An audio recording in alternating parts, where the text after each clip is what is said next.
4 دفعہ آیا ہے سورہ قمر میں. ہم نے قرآن کو نصیحت اخذ کرنے کے لیے بہت آسان کر دیا ہے. تو ہے کوئی جو نصیحت کا طالب ہو؟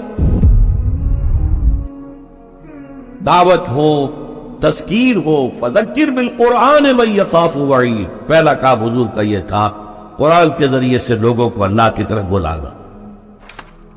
تو قرآن کے ذریعے تذکیر، قرآن کے ذریعے نصیحت. یا ایھا الناس قد جاءتکم موعظۃ من ربکم وشفاء لما فی الصدور. یہی ہے موعظہ، نصیحت، اور یہی ہے شفاء لما فی الصدور. دلوں میں جو روگ ہیں ان کا علاج یہ. وہدی ورحمۃ للمؤمنین. تو حضور کا طریقہ پہلا کیا تھا؟ قرآن کو عام کرو. جہاں آپ گئے قرآن سنایا. آپ کے کوئی خطبات ہمیں نہیں ملتے، تو تبلیغ، تعلیم، تذکیر، انذار، تبشیر سب قرآن کے ذریعے. پہلا کام پھیلاؤ اس کو. تو جو آ گئے ایمان کو قبول کر لیا، اب ان کو جمع کرو، منظم کرو. آرگنائزیشن، اس لیے کہ نظام کو بدلنا آسان کام نہیں ہے. تو نظام کو بدلنے کے لیے تو جانوں کا پھر ہدیہ دینا پڑے گا. لہذا منظم جماعت بناؤ، موب نہ ہو، ہجوم نہ ہو. منظم جماعت اگر کیسی؟ سب اطاعت. اس میں جو آرمی کا جو اصول ہے، اگر فوج میں کوئی شخص جسے حکم دے رہا ہو، سپیریئر اس کا، وہ پوچھے جناب یہ حکم مجھے کیوں دے رہے ہیں، کیا مسئلہ ہے، پہلے سمجھائیے پھر میں عمل کروں گا، تو کیا وہ فوج کہلائے گی؟ بڑی پیاری نظر تھی، میٹرک کے زمانے میں پڑھی تھی انگریزی کی، کہ کسی جنگ میں 600 سواروں کا ایک دستہ تھا، اور ان کو حکم دے دیا گیا چارج، آگے بڑھو، حملہ کرو. اور انہیں معلوم تھا کہ داہنے ہاتھ بھی توپیں لگی ہوئی ہیں، بائیں ہاتھ بھی توپیں ہیں، سامنے بھی توپیں ہیں، آگ اگل رہی. Cannons to left of them, cannons to right of them, cannons in front of them, warning and thunder.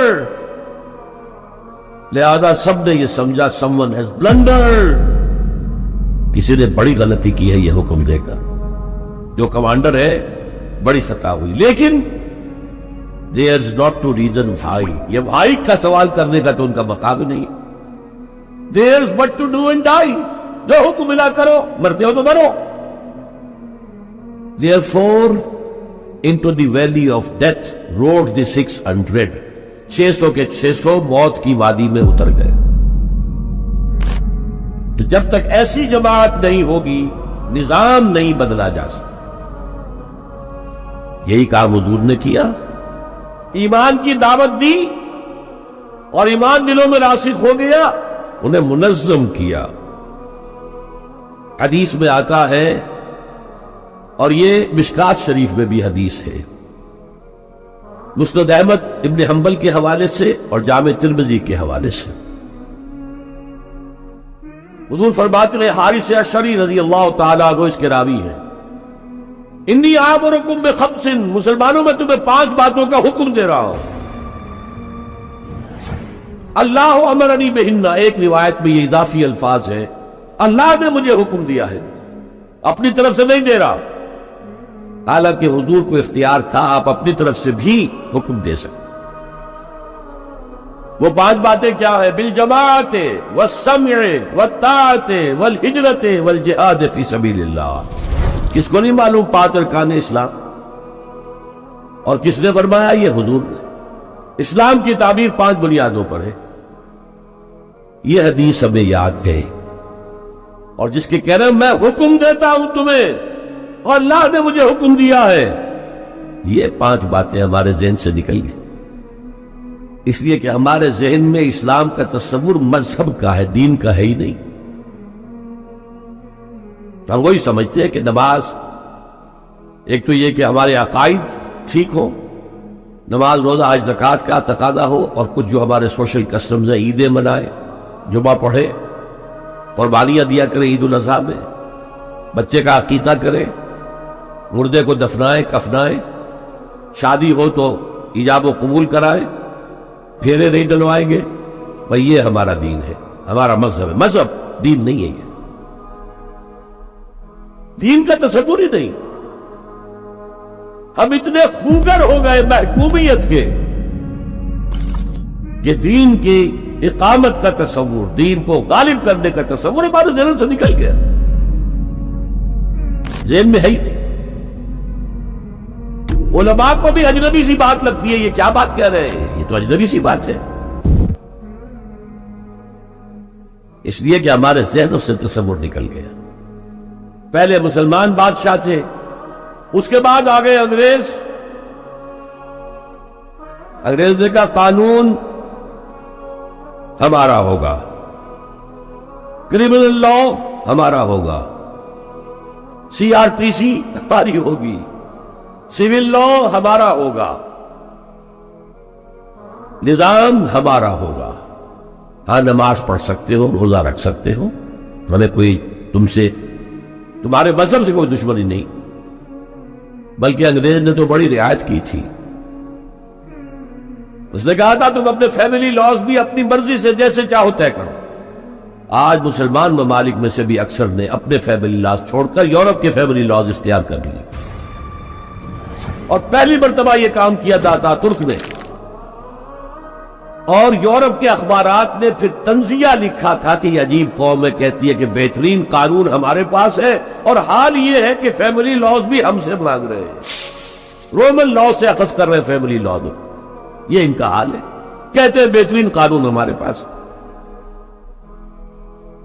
تو انگریز کے آنے کے بعد اب ہمارا علماء کا قال اللہ و قال رسول یا مدرسہ چلانے، بہرحال انہوں نے بڑی خدمتیں کی ہیں. اگر یہ نہ ہوتا تو شاید ہمارے ہاں مساجدیں آباد ہی نہ ہوتی. کم سے کم علماء نے وہ پوزیشنیں جو ہے وہ پر کی ہے، ایک ڈھانچہ جو ہے وہ برقرار رکھا ہے، اس میں کوئی شک نہیں ان کی خدمات. لیکن انگریز نے تو جو بھی تھا صرف اتنی آزادی دی تھی، اسی کو ہم ذہناً ریکنسائل کر چکے ہیں، بس اسلام یہی ہے. نہیں. اور آج میں آپ کو بتا دوں، امریکہ اور انگلینڈ خاص طور پر اور بقیہ عیسائی مملکتیں بھی بالعموم اسلام کے خلاف جو جنگ جاری کر رہے ہیں، اور تیزی کے ساتھ یہ بڑھے گی، اس کا بھی معاملہ یہ ہے کہ مذہب کی حیثیت سے اسلام کے خلاف ان کی کوئی جنگ نہیں. وہ یہ کہہ سکتے ہیں you have come here, you have purchased churches and synagogues and converted them into mosques. Did we object? تم یہاں آئے، تم نے چرچ خرید کے مسجد بنا لی، سینیگوگ یہودیوں کا خریدا اور مسجد بنا لی، ہم نے کبھی روکا تمہیں؟ تم نمازیں پڑھتے ہو، ہم نے روکا؟ روزے رکھتے ہو، ہم نے روکا؟ بلکہ رمضان میں وائٹ ہاؤس میں ایک افطاری بھی دے دیتے ہیں تمہیں، سیریمونیل. تمہاری عید ہے، بقرہ عید ہے، ہم کو مومنٹی سٹیمپس جاری کر دیتے ہیں، یہ عید کا جو ہے ڈاک کا ٹکٹ ہے اور یہ بقرہ عید کا ہے. تو مذہب سے تو ہمیں کوئی اعتراض، لیکن اسلام کا سیاسی، معاشی اور سماجی نظام nothing doing. We will not bear it. نظام ہمارا ہوگا. اور سمجھ لیجئے یہ تاریخ نے پورا سرکل، ایک گھیرا پورا کر دیا. نظام ہمارا ہوگا، اس نظام کے نیچے تم رہو، مسلمان رہو، ہندو رہو، عیسائی رہو، کچھ رہو. یہ بالکل برعکس کیفیت ہو گئی. تو آج کا مسلمان جو ہے ان چیزوں سے اس لیے ذہناً غافل ہے کہ حضور کی اتنی تاکیدی حدیث، انی آمرکم بخمس اللہ امرنی بہن بالجماعت والسمع والطاعت والہجرت والجہاد فی سبیل اللہ، کبھی منبر سے نہ سنائی گئی، نہ کبھی سنی گئی. اس لیے کہ یہ اس عمل کا نام ہے جو دین کو قائم کرنے کے لیے ہوتا. اب آپ سوچئے، کوئی شخص سود کے اندر براہ راست ملوث نہیں ہے، وہ نماز پڑھتا ہے، روزہ رکھتا ہے، لیکن یہ اتباع نہیں کر رہا جو حضور نے جو کام کیا تھا کہ غلط نظام، طاغوتی نظام کو جڑ سے اکھاڑ کر پھینکا جائے اور اللہ کا دیا ہوا دین قائم کیا جائے. تو اتباع میں کیا حصہ ہے اس کا؟ کوئی نہیں. حضور نے وحی کے آغاز کے بعد کوئی کاروبار کیا؟ آپ پہلے بہت اچھے تاجر تھے، بہت کامیاب تاجر تھے. اس وقت کا ایکسپورٹ امپورٹ قافلہ لے کر جا رہے ہیں شام، قافلہ واپس لے کر آ رہے ہیں، لیکن جیسے ہی وحی آ گئی، یا ایھا المدثر قم فانذر وربک فکبر، اے لحاف میں لپٹ کر لیٹنے والے اب کھڑے ہو جاؤ، کمر کس لو، برن اپ یور لائنز، اپنے مشن کا آغاز کرو۔ اس کا آغاز کیا ہے؟ انذار، خبردار کرو انہیں کہ زندگی یہی زندگی نہیں ہے، اصل زندگی آخرت کی زندگی ہے، اور قیامت کے دن تمہیں حساب جو ہے اپنا پیش کرنا ہوگا، جواب دہی کرنی ہوگی۔ You will have to face the grand accountability of the day of judgment۔ یہ انذار سے بات شروع کرو، وَرَبَّكَ فَكَبِّرْ، اور جو ہدف ہے مقصود کیا؟ اللہ کو بڑا کرو، یعنی اس کی بڑائی نافذ، پارلیمنٹ میں بھی اس کا حرف آخری ہو، لِتَكُونَ كَلِمَةُ اللَّهِ هِيَ الْعُلْيَا، تاکہ اللہ کا کلمہ سب سے اونچا ہو جائے۔ جو اطاعت تھوڑی بہت ہم کر رہے ہیں وہ بھی جزوی ہے، کلی نہیں ہے، اسی لیے دنیا کی رسوائی وہ تو ہمارے ماتھے پر لکھی ہوئی، ضربت علیہم الذلۃ والمسکنۃ وباؤوا بغضب من اللہ۔ آج ہمارا حال یہ ہے، یہ وقت فرصت ہے، کہاں کام ابھی باقی ہے، نور توحید کا اتمام ابھی باقی، پورے کرہ ارضی جب تک کہ توحید سے جلوگر نہ ہو جائے اور اسلام کا ڈنکا نہ بج جائے، اس وقت تک حضور کا مشن مکمل نہیں ہے۔ حضور حوالے کر کے گئے تھے امت۔